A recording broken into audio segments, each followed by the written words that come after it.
I'm Caleb Harris, class of 2024, and you're watching PH Buckets. Good news to para sa ating mga Gilas fans dahil after graduate ni AJ Edo sa Toledo Rockets isang NCAA Division 1, heto at mayroon tayong panibagong kababayan na sasabak sa US NCAA Division 1, ang 6'6" winger na si Caleb Harris. Matapos niyang i-anunsyo sa kanyang Instagram account ang pagkukumit nito sa University of Nevada, isang Division 1 school. Makakasama din niya dito ang kapwa Filipino-America na si Jared Lucas, isang 6'4" guard. Dati naglalaro si Lucas sa Oregon State at last year nga lang lumipat ito ng Nevada at dito nag-graduate. Pero kagaya sa UAP, may isang season ka pang natitira sa iyong school para maglaro at tinatawag nga yung Super Senior sa Amerika.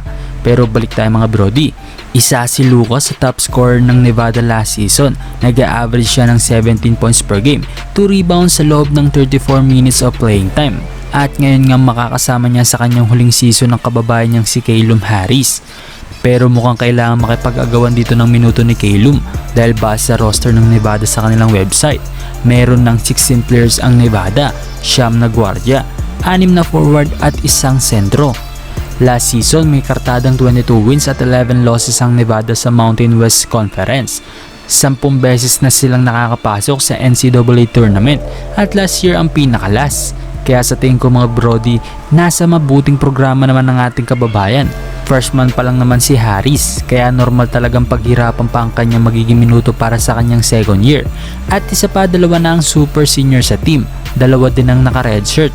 So si Caleb nga mga brody ang pang 15th player ng Nevada sa paparating na season ng US NCAA Division 1. Trivia lang mga brody ang kasalukuyang head coach ng Wolfpack Nevada ngayon na si Coach Steve Alford ay ang dating humawak kay Kobe para sa maikling stint niya sa UCLA.